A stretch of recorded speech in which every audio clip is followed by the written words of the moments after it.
यज्ञ माता Jagdamba Saraswati, part 11 page number 108 से 119।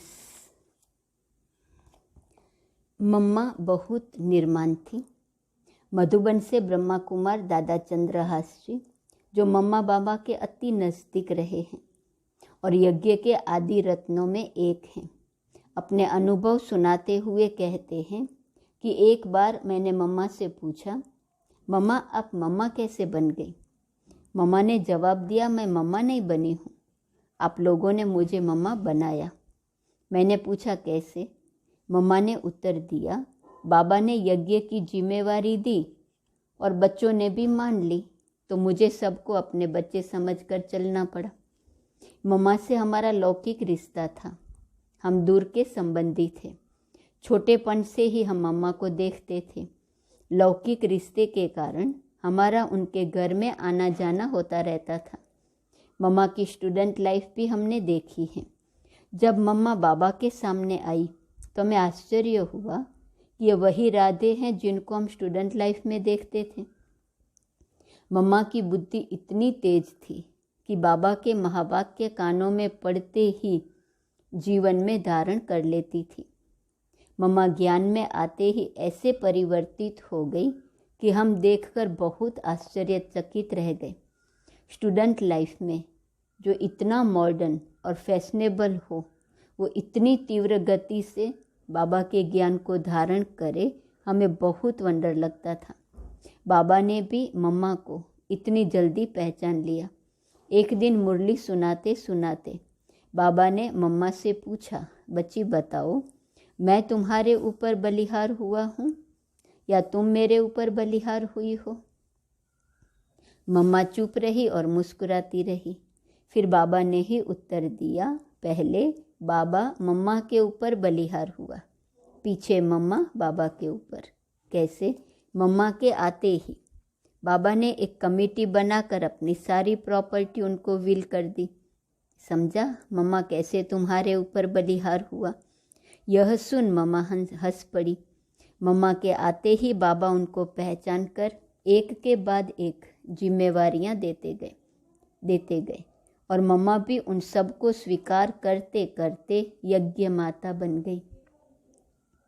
जैसे कोई चिड़िया घास अथवा अनाज के दाने को पहले टुकड़ा टुकड़ा करती हैं और बाद में अपने बच्चों के मुंह में डालती हैं, वैसे मम्मा भी बाबा के गुह्य ज्ञान को पहले अपने में धारण कर अनुभव कर उसको सहज बनाकर हम बच्चों को सुनाती थी। मम्मा ज्ञान को इतना सरल बनाकर सुनाती थी कि ईश्वरीय ज्ञान से अनजान व्यक्ति को भी ज्ञान सहज समझ में आता था, उसकी बुद्धि में बैठ जाता था और वह खुश हो जाता था। मम्मा की यह खूबी देखकर बाबा उनको ज़्यादातर टूर पर भेजते थे। मम्मा के अंतिम 8 साल टूर पर ही बीते। एक दो बार मेरे को भी मम्मा के साथ जाने का सौभाग्य प्राप्त हुआ था। लखनऊ, कानपुर, पटना आदि शहरों में मम्मा के साथ मैं भी गया था। मम्मा इतनी निर्माण थी कि साधारण सेवा भी वे अपने हाथों से ही करती थी। बाबा का भोग भी वे ही बनाती थी। मम्मा ने हर बच्चे को बेहद के प्यार से पाला पोसा और हर ज़रूरत को पूरा किया। मम्मा की याद आती है तो हमें क्या कहें, कुछ कहने के लिए हमारे पास शब्द नहीं है। मन उसके स्नेह में गदगद हो जाता है। सर्व विद्याओं की संपूर्ण देवी मातेश्वरी। ब्रह्मा कुमार भ्राता संतराम जी मातेश्वरी जी के साथ के अपने अनुभवों को इस प्रकार लिपिबद्ध करते हैं कि सितंबर 56 में मेरा सौभाग्य जगा जब ईश्वरीय ज्ञान प्राप्त हुआ। उसी साल अक्टूबर के अंत में हम मधुबन में मम्मा बाबा से मिलने आए। उस समय मुख्यालय कोटा हाउस में था तथा धौलपुर हाउस में हमको ठहराया गया था। जब प्रथम दिन कोटा हाउस के हॉल में बाबा मम्मा से प्रथम मिलन मनाने के लिए आया तो देखा कि मीठी मम्मा शांत मुद्रा में मुस्कुराहट बिखेरती हुई अलौकिक आकर्षण का केंद्र बनी हुई है। बाबा की गोद लेने के पश्चात मम्मा की गोद में गए। मुझे ऐसा अनुभव हुआ जैसे कि मेरी बहुत समय की बिछड़ी माँ मुझे मिल गई हो। उनकी दृष्टि इतनी निर्मल, स्नेहमयी तथा शक्तिशाली थी कि अपलक नेत्रों से देखता रहा। समय की विस्मृति हो गई थी। अवतरित देवी। वास्तव में प्रथम मिलन में ही मुझे उनसे अवतरित देवी की भासना आ रही थी, जो पवित्रता, सर्व दिव्य गुणों एवं धारणाओं से संपन्न हो, इस पतित दुनिया को पावन बनाने हेतु ही अवतरित हुई हो। उनकी दृष्टि में अलौकिक जादू था। वह जीती जागती आध्यात्मिक चुंबक अनुभव हो रही थी। मम्मा यज्ञ प्रबंधन का उत्तरदायित्व संभालते हुए बच्चों की उन्नति और शिक्षा के लिए भी समय निकाल लेती थी। सौभाग्य की परम लॉटरी। मैं मधुबन यात्रा पूरी कर अभी कानपुर पहुंचा ही था कि हमारे सौभाग्य की परम लॉटरी खुली। बाबा का तार आया कि मम्मा प्रथम बार यज्ञ से बाहर निकलकर ईश्वरीय सेवा अर्थ कानपुर आ रही हैं। मम्मा के आने से वहाँ पर नया उमंग उत्साह छा गया। प्रातः मुरली क्लास में और बाद में भी तिलक नगर सेवा केंद्र पर, जहाँ आदरणीय मम्मा ठहरी हुई थी, हम पहुँच ही जाते थे। इसके अतिरिक्त जब मम्मा आसपास के स्थानों जैसे उन्नाव, लखनऊ अथवा इलाहाबाद जाती थी तो वहाँ भी उनका सानिध्य पाने हेतु हम जाते रहे। बाल भवन खुलने के पश्चात मम्मा काफ़ी समय वहाँ रही। फिर पटना तथा कलकत्ते में भी ईश्वरीय सेवा अर्थ मम्मा का आगमन हुआ। इस प्रकार मम्मा के अंग संग रहकर उनकी विशेषताओं एवं सूक्ष्म शक्ति आदि को सूक्ष्म स्तर पर देखने, परखने, समझने तथा उनसे लाभान्वित होने का बार बार अवसर मिला। ज्ञान ज्ञानेश्वरी। ज्ञान के क्षेत्र में मम्मा संपूर्ण निश्चय बुद्धि थी। परमात्मा के महावाक्यों को गहन रुचि तथा समझ के साथ बार बार पढ़ती थी। उनके अनुभव अनुसार मुरली जीवन को संपूर्ण एवं संपन्न बनाने का एकमात्र साधन था। वास्तव में अभ्यास तथा गहन मनन चिंतन के आधार पर उन्होंने यह प्रतिभा विकसित कर ली थी कि ज्ञान बिंदु सुनते या पढ़ते ही वह उसके व्यावहारिक रूप का अनुभव कर लेती थी तथा उसमें सहज स्थित हो जाती थी। अतः ईश्वरीय ज्ञान पर उनका पूर्ण अधिकार हो गया था। वह किसी भी ज्ञान बिंदु को संपूर्ण अधिकार से समझाती थी, जिससे सुनने वाले को उसकी यथार्थता के विषय में सहज निश्चय हो जाता था एवं उसके संशय दूर हो जाते थे। योग योगेश्वरी। मम्मा को योग लगाना नहीं पड़ता था, किंतु वह निरंतर, सहज व स्वतः योगिन थी। मनमना भव मध्याजी भव के महामंत्र को वह स्वाभाविक रूप में धारण किए हुए थी। अतः इस धरा पर चलते फिरते भी इससे न्यारी भासती थी। ऐसा लगता था जैसे कि उनकी बुद्धि सदा परमधाम में लटकी हुई हो तथा अतीन्द्रिय सुख का अनुभव कर रही हो। वह जब योगनिष्ठ होती थी तो वातावरण में सन्नाटा छा जाता था।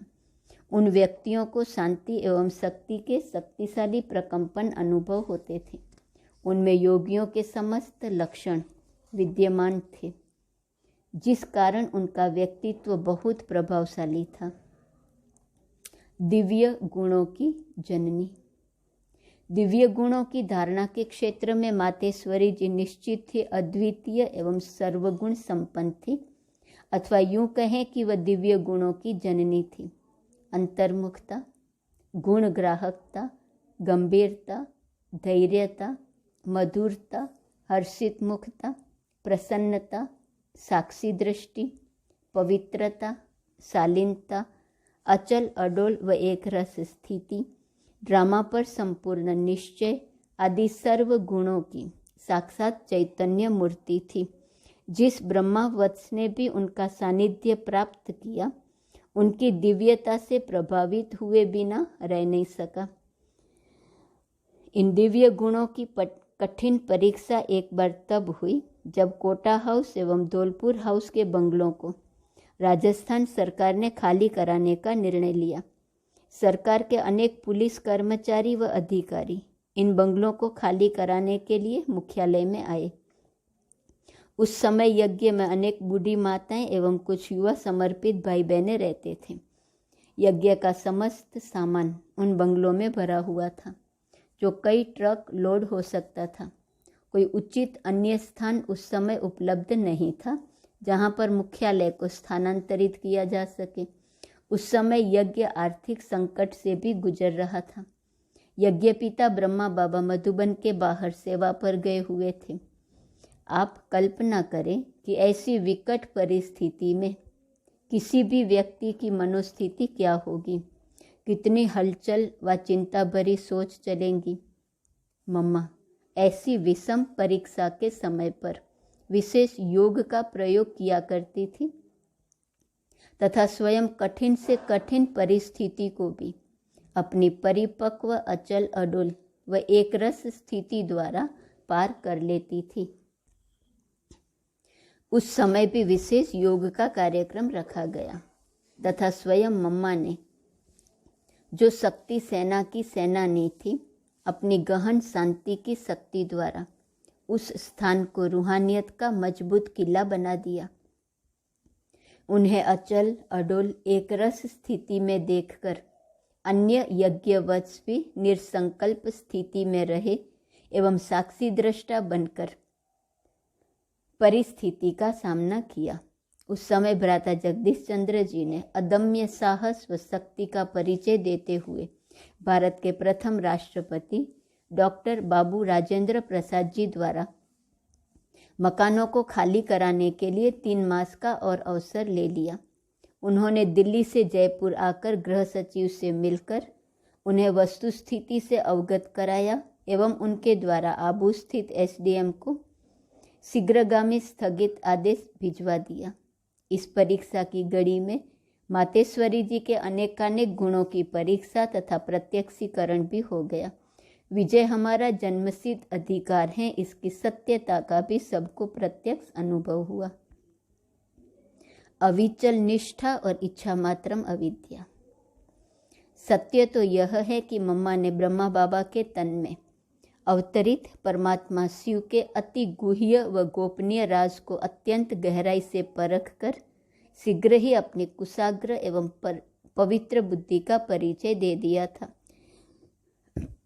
यज्ञ के इतिहास से यह स्पष्ट है कि बाप दादा की प्रेरणाओं व आज्ञाओं को यथार्थ रीति समझकर उन्हें यज्ञ में कार्यान्वित कराने का उत्तरदायित्व उन्होंने पूर्ण कुशलता से निभाया। वह अन्य यज्ञवत्सों को बार बार समझाती थी कि आज्ञा किसकी है, स्वयं जानी जाननहार ऑलमाइटी अथॉरिटी की है। अतः ड्रामा में यह कार्य पहले से ही पूरा हुआ पड़ा है, हमें केवल निमित्त होकर हाथ पैर चलाने हैं।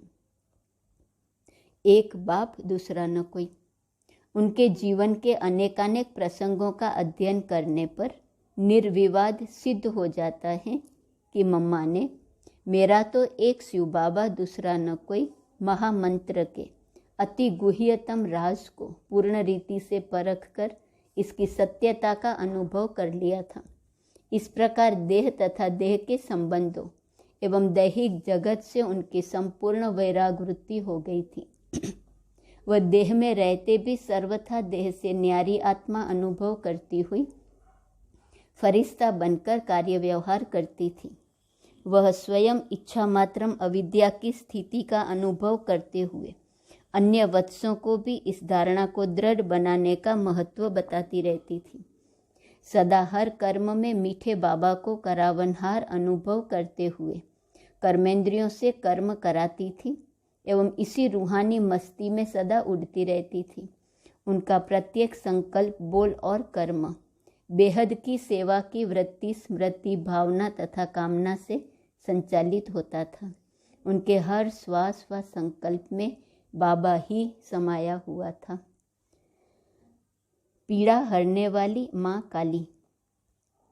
मम्मा के कलकत्ता प्रवास के समय मैंने देखा कि पूरी लगन के साथ मम्मा मनसा एवं वाणी की सेवा करती थी।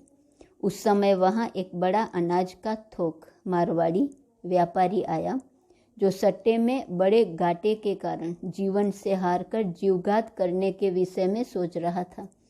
मैंने उसे बताया कि इस समय तुम्हारे ही भाग्य से जगदम्बा सरस्वती, जिनका मंदिर यहाँ काली माँ के रूप में स्थित है व पूजा की जाती है, चैतन्य में तुम्हारी नगरी में पधारी हुई है। अतः उन्हें अपनी परिस्थिति व वेदना बताकर निराकरण पालो। जब वो व्यक्ति मम्मा के सामने आया तो मम्मा ने उसे शक्तिशाली एवं रूहानी प्यार भरी दृष्टि दी तथा मुस्कुराकर बोली, बच्चे, यह जीवन तो हार जीत का एक खेल है। इसमें कोई भी आत्मा सुख दुख, हार जीत, मान अपमान, स्तुति निंदा से अछूती हो ही नहीं सकती। शिव बाबा के ज्ञान को गहराई से समझो, योग अभ्यास करो, ट्रस्टी होकर कार्य व्यवहार करते रहो, स्वतः सब ठीक हो जाएगा। वह मम्मा की यह मीठी लोरी सुनता जा रहा था तथा उसके नेत्रों से प्रेम अश्रु बह रहे थे। मम्मा ने पुनः मीठी रूहानी दृष्टि देकर उसके दिल की पीड़ा हर ली। उसके बाद मैं थोड़े दिन जब तक कलकत्ते में रहा, वह नियमित क्लास में आता था। कुछ वर्ष पश्चात जब मैं इलाहाबाद में कुंभ के मेले की सेवा पर उपस्थित था, तो एक दिन अचानक वही व्यक्ति अपनी कार से उतरकर आ गया एवं मुझे पुरानी स्मृति दिलाई। पुनः वह हर प्रकार से स्वस्थ, संपन्न तथा सुखी हो गया था एवं बार बार मीठी मम्मा के उन ढांढस देने वाले शब्दों को याद कर रहा था, जिन्होंने उसमें नया जीवन फूंक दिया था। संपूर्ण देवी। मैंने यह भी अनुभव किया कि यद्यपि सारे दिन मम्मा नए नए व्यक्तियों के ज्ञान नेत्र खोलने की सेवा में लगी रहती थी, फिर भी व्यस्त रहते हुए भी थकती नहीं थी। रात को सोने से पहले अगले दिन की मुरली पढ़कर ही सोती थी। कलकत्ते के प्रवास के दौरान एक दिन अवसर पाकर मैंने उनसे पूछ ही लिया कि मम्मा, आप तो संपूर्ण देवी अनुभव हो रही हैं, आप क्या पुरुषार्थ करती हैं? मम्मा मुस्कुराई तथा बोली, बच्चे, इस समय तो हर ब्राह्मण आत्मा का मुख्य पुरुषार्थ ही है निरंतर आत्मिक स्थिति में स्थित होकर परम धाम में बिंदु रूप बाप को याद करना, उसको करावन हार समझकर व स्वयं को निमित्त समझकर यज्ञ सेवा सच्चे दिल से करते रहना।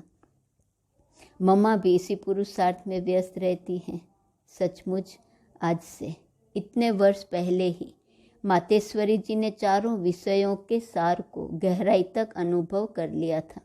इसी आधार पर सतयुग की प्रथम विश्व महारानी श्री लक्ष्मी बनकर वे विश्व में सतो प्रधान राज्य प्रणाली की परंपरा प्रारंभ करने के निमित्त बनेंगी। जन्मते ही पहले माँ का दर्शन, बाद में पिता का दर्शन। ब्रह्मा कुमार भ्राता अमीर चंद जी मम्मा के साथ का अनुभव इस प्रकार बताते हैं कि मातेश्वरी जी से मेरी पहली मुलाकात 59 दिसंबर मास में हुई। उस समय मुझे ज्ञान में चलते कुछ महीने हुए थे। मातेश्वरी जी कानपुर से सहारनपुर आने वाली थी। मैं उस समय करनाल में था। मातेश्वरी जी से मिलने की उत्सुकता मन में बहुत थी। जैसे ही मैं स्टेशन पर पहुंचा तो गाड़ी से मातेश्वरी जी उतर रही थी। वे नीचे उतरकर सबसे नयन मुलाकात कर रही थी। उस समय मैंने देखा कि उनका व्यक्तित्व रूहानी चुंबक सदृश था। नयन, चेहरा रूहानी शक्ति से चमक रहे थे। जब उनकी दृष्टि मेरे ऊपर पड़ी तो मुझे सहज ही अशरीरीपन की अनुभूति होने लगी। आज हम उस अवस्था को प्राप्त करने के लिए पुरुषार्थ करते हैं, लेकिन उस समय मातेश्वरी जी की नज़र पड़ते ही हमें वह अवस्था प्राप्त हुई थी। मातेश्वरी जी का व्यक्तित्व ऐसा था कि उनको जो भी देखते थे, यहाँ तक कि लौकिक लोग भी उनके सम्मान में खड़े हो जाते थे। उन्हें वे एक विशेष महात्मा नजर आती थी। तथा मम्मा के चरण स्पर्श भी करते थे। मातेश्वरी जी उनको भी अपने स्नेह भरी एवं करुणा भरी दृष्टि से निहाल करती थी। उस समय समाज में यह ज्ञान नया होने के कारण आने वाले भाई बहनों को कई प्रश्न और संशय होते थे, लेकिन मातेश्वरी जी इस ज्ञान को इतना स्पष्ट और सरल करके सुनाती थी कि उनके बहुत प्रश्नों का निवारण हो जाता था और वे निश्चय बुद्धि बन जाते थे। मैं उस समय 19 वर्ष का था। मैंने भी उनसे एक प्रश्न पूछा था, सच्चा ब्राह्मण किसे कहते हैं? उन्होंने कहा था कि ब्राह्मण माना संपूर्ण समर्पित, सब कुछ बाबा का है।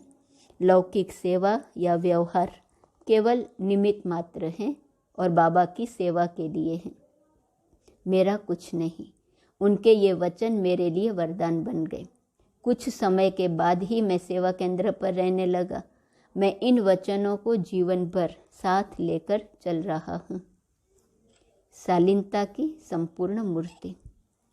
मातेश्वरी जी एक बार 3-4 दिनों के लिए करनाल आई। उस समय मुझे उनको अति नज़दीक से देखने का सौभाग्य मिला। मातेश्वरी जी गंभीरता की प्रतिमूर्ति थी। जब कभी वे छोटे से आंगन में टहलती थी तो चलने फिरने में रिंचक मात्र भी आवाज़ नहीं होती थी। पूरा का पूरा मोहल्ला उनसे प्रभावित होता था। वे शालीनता की संपूर्ण मूर्ति थी। ज्ञान चात्रक। मातेश्वरी जी में मैंने देखा कि उनको शिव बाबा के महावाक्यों पर बहुत ध्यान रहता था। उस समय आबू से साकार बाबा का मातेश्वरी के लिए पत्र आया था। उस पत्र में शिव बाबा के महावाक्यों की पॉइंट्स और साथ में साकार बाबा का कारोबार का पत्र भी था। मातेश्वरी जी ने पहले शिव बाबा के महावाक्य पढ़े, फिर बाद में साकार बाबा का कारोबार संबंधी पत्र पढ़ा। उस समय दादी ने मनोहर इंदिरा जी वहाँ थी। उन्होंने मातेश्वरी जी से पूछा, मम्मा आपने पहले पत्र पढ़ने की बजाय ज्ञान बिंदुओं को ही क्यों पढ़ा? तब मातेश्वरी जी ने कहा, हमारे जीवन का आधार ही है शिव बाबा का ज्ञान। यह हमारा भोजन है। मुझे इसकी बहुत प्रतीक्षा रहती है। आते ही पहले इसी को पढ़ती हूँ। कारोबार के समाचार बाद में पढ़कर जो करना है उसको करती हूँ। इस प्रकार ज्ञान की अथॉरिटी और ज्ञान की देवी होते हुए भी मातेश्वरी जी में ईश्वरीय ज्ञान पिपासा सदा रहती थी। वे ज्ञान वर्षा के ज्ञान मोतियों की प्रतीक्षा में रहने वाली ज्ञान चात्रक थी। माँ का दरवाजा बच्चों के लिए सदा खुला रहा। मातेश्वरी जी हरेक को कहती थी कि किसी को मम्मा से किसी बात पर व्यक्तिगत रूप से मिलना हो तो किसी भी समय बिना पूछे आ सकता है। किसी भी तरह की औपचारिकता की आवश्यकता नहीं है। इस प्रकार माँ अपना सारा समय बच्चों की उन्नति और सेवा के लिए दिया करती थी। वे जितनी बड़ी अथॉरिटी थी उतना ही निर्माण भी थी। मैंने देखा कि मातेश्वरी जी का ध्यान निजी पुरुषार्थ पर बहुत रहता था। सदा उनके मुख से यही शब्द निकलते थे कि जैसा कर्म हम करेंगे हमें देख दूसरे भी करेंगे। ऊंचे स्वर से बोलते हुए उनको मैंने कभी नहीं देखा। आवाज़ से हंसना तो दूर की बात थी। सदा आज्ञाकारी एवं फरमानवरदार बच्ची। यद्यपि इस यज्ञ में मातेश्वरी जी बहुत बड़ी अथॉरिटी थी, फिर भी मैंने देखा कि जब वे बाबा के सामने आती थी तो एक छोटी बच्ची की तरह आज्ञाकारी बनकर रहती थी। सदा हाँ जी बाबा कहती थी। रोज़ बाबा के क्लास में आने से पहले मम्मा को क्लास कराना पड़ता था। उनके सुनाते सुनाते जब बाबा क्लास के अंदर प्रवेश करते थे तो वे तुरंत अपनी वाणी समाप्त कर देती थी। उनमें इतना रिगार्ड होता था बाबा के लिए। बाबा की मुरली के लिए भी बहुत ही सम्मान मम्मा दिया करती थी। जब ब्रह्मा बाबा में शिव बाबा की पधरावनी होती थी और जब वे मुरली चलाना शुरू करते थे तब मम्मा सभा की ओर मुंह करके नहीं बैठती थी, बाबा की तरफ मुड़कर बैठती थी और ध्यान से मुरली सुनती थी। मम्मा का बैठने का स्थान भी बाबा के बराबर ही होता था, फिर भी मम्मा बाबा की तरह मुंह करके ही बैठती थी। इस प्रकार मम्मा में बाबा के प्रति सीमातीत सम्मान था। असामान्य व्यक्तित्व। जब मम्मा योग में बैठती थी अथवा दूसरों को दृष्टि देती थी उस समय हर एक को विचित्र अनुभव होते थे। मम्मा के स्थूल स्वरूप की बजाय लाइट का स्वरूप ही नजर आता था। जब मम्मा सामने बैठती थी तो जैसे हम कहते हैं कि अव्यक्त वातावरण बनाओ, विदेह अवस्था में रहो, डेड साइलेंस में रहो, वह सब सहज ही हो जाता था। भले ही सब ब्रह्मावत जानते थे कि मम्मा कुमारी है, लेकिन उनको जो भी देखता था माँ का, देवी का, फरिश्ते का दर्शन होता था। देहभान होता ही नहीं था। जैसे छोटा बच्चा अपनी माँ की गोद में सहज रूप से चला जाता है, वैसे हर ब्रह्मावत्स मातेश्वरी जी की गोद में चला जाता था। मातेश्वरी जी में परखने की शक्ति बहुत थी। जब मैं उनसे मधुबन में पहली बार मिला तो मिलते ही मातेश्वरी जी ने कहा कि यह तो ज्ञानी तू बच्चा है। उससे पहले मैं ध्यान में जाता था, खेलपाल करता था, भविष्य नज़ारे देखता था, लेकिन जब मातेश्वरी जी से मिलकर वापस करनाल गया तो मेरा वो ध्यान का पाठ खत्म हो गया। आज तक पुनः एक बार भी साक्षात्कार नहीं हुआ। इस प्रकार मम्मा के बोल मेरे लिए वरदान भी बन गए। मातेश्वरी जी में निमित्त भाव संपूर्ण रूप में था। वे सदा यही कहती थी कि शिव बाबा का कार्य है, वही करण करावन हार है। हम तो सिर्फ निमित्त हैं, सब कुछ बाबा ही करते हैं। मम्मा का यह गुण मैंने भी अपनाने की कोशिश की है। विश्व परिवर्तन करना तो बाबा को है, हम तो उनके उपकरण हैं। करना और कराना उसका कार्य है। इस प्रकार हमने मम्मा को सदा लाइट अर्थात निश्चिंत ही देखा। कर्म भोग के समय भी निरंतर योगी और निस्वार्थ स्नेही। मेरी अंतिम मुलाकात मातेश्वरी जी से मुंबई में हुई। हमें बताया गया था कि मातेश्वरी जी की तबीयत बहुत खराब है, कोई बात ना करे। हमने मातेश्वरी जी से केवल नयन मुलाकात की। मातेश्वरी जी ने मुझे कुछ बोला नहीं, लेकिन उस समय भी उनका चेहरा, उनकी दृष्टि, मस्तिष्क पर उनका तेज उतना ही शक्तिशाली था जितना पहले था। उनके स्नेह, स्वरूप और व्यवहार में लेस मात्र अंतर नहीं था। ऐसा लगता ही नहीं था कि वे बीमार हैं अथवा उनकी तबीयत ज़्यादा नाजुक है। मुझे ऐसा स्पष्ट मालूम हुआ कि वे प्रकृति जीत हैं।